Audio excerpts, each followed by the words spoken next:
So far, we've only seen numerically indexed arrays.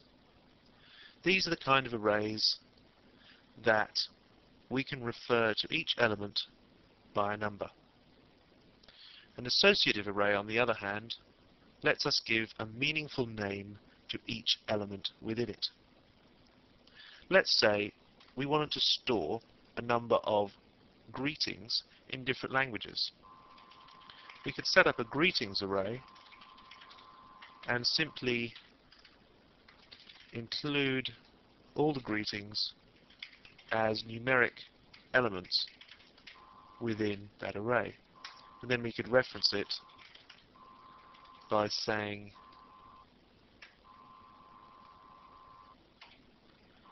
greetings element 1, for instance, which would be the French in this case. However, this is not a very useful way for us to reference such an array, because the numbers 0, 1 and 2 have nothing to do with the content. That is, a greeting in English, a greeting in French, and a greeting in Spanish. It would be a lot better for us to be able to specify the language that we want as the element. Well, there is a way to do that, and it's known as the associative array. How we do that, we simply put in the names that we want to give our elements. Then we use this symbol, looks like a little arrow, and then we put the value. And the names we give our elements are known as keys to separate them, to differentiate them rather, from the values. So in this case, the key is Spanish and the value is dígame. In this case, the key is English and the value is hi there. So when we come to reference our associative array, all we need to do is type in the array name and put the square brackets in, and within those square brackets we put the name of the key that we want. So if we wanted to output the French greeting, we simply use this syntax. Let's take a look at our browser and see how this works. Salut.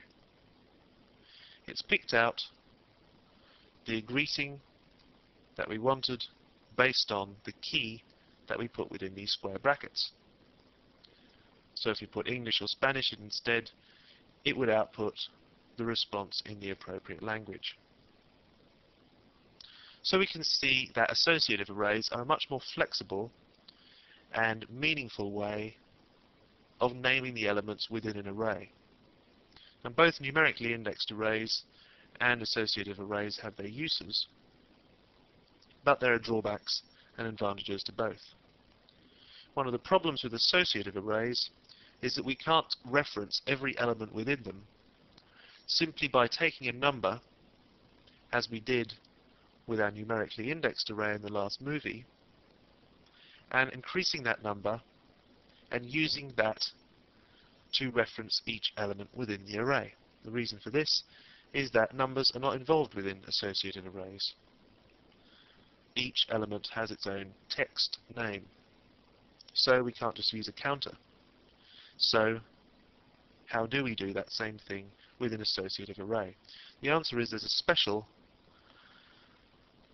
special function known as the each function.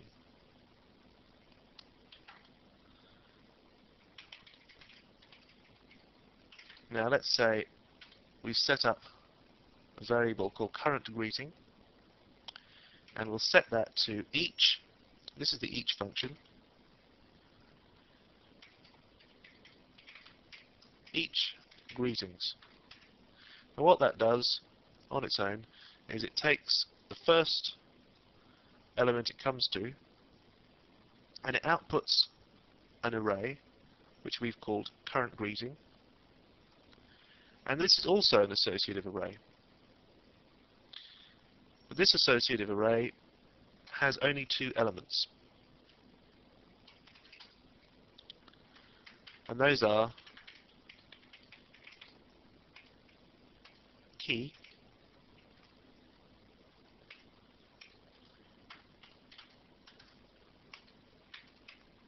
and the imaginatively named value.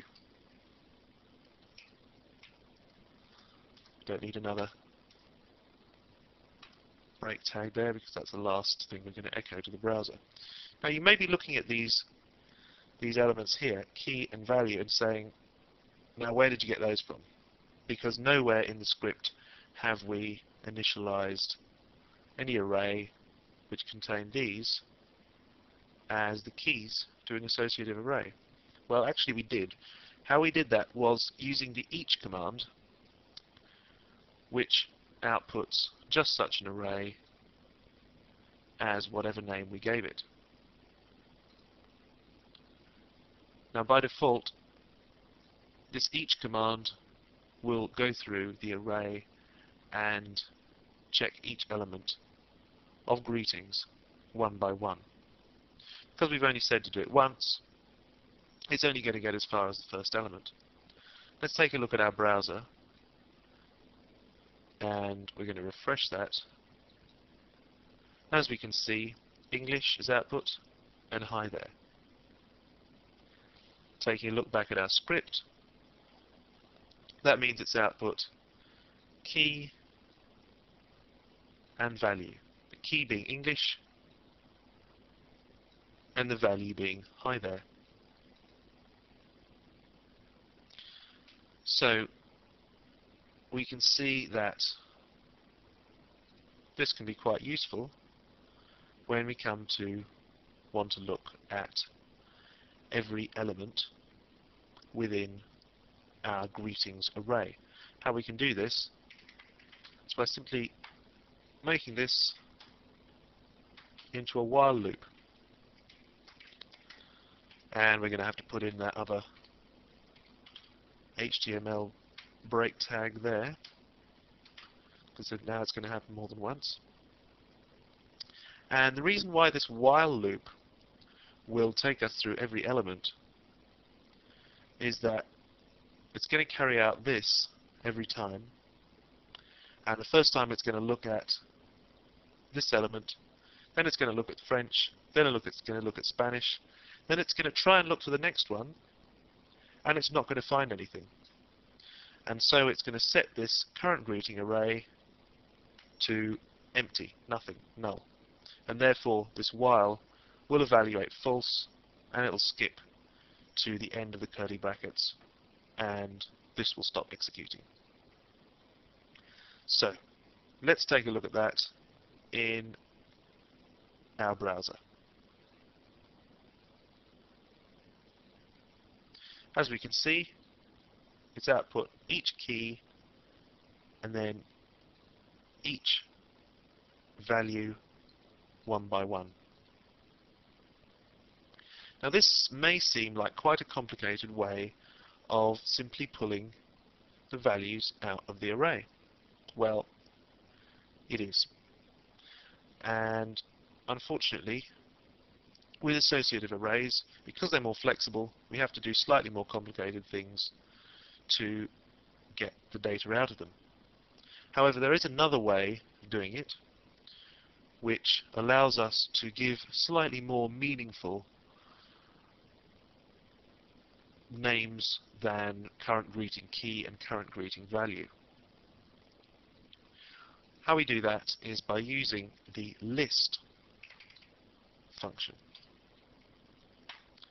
If we do that, we could take out this array here and simply put in two variables. So instead of outputting an associative array, it's just going to output two variables each time. Let's call them language and greeting, singular. Not greetings, which is the name of our associative array, but greeting, which is just going to be a simple string variable. We have to make sure that we put these the right way round.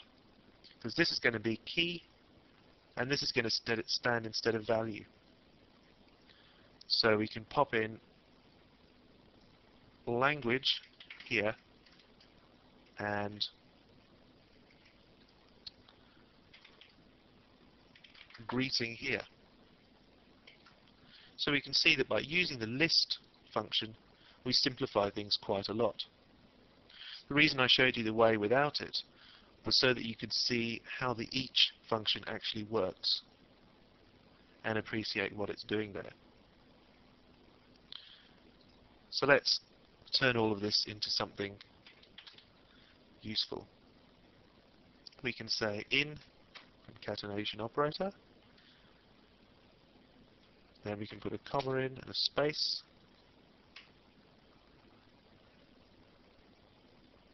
we say we can put our greeting in, and maybe let's put in some quotes around the greeting. Now it's very important when we're putting anything within our double quotes we don't use other double quotes, or if we do we can escape them using the backslash. We're not going to learn about that yet. We're going to learn about that a little later. So let's just put in single quotes for now, and we're going to put in a single quote there. Those single quotes means that PHP is not going to get confused, think that we've somehow exited our double quotes when we haven't meant to. So let's save that. We're going to pop back to the browser and see what that outputs. In English we say hi there. In French we say salut, and so on. So as we can see, using the list and each functions we can reference every key and value within our associative array. I suggest that you take the time to get comfortable with associative arrays and play with making them and using list and each to reference the elements, because that's quite a lot to digest, and you should practice it for yourself before we move on to our next movie.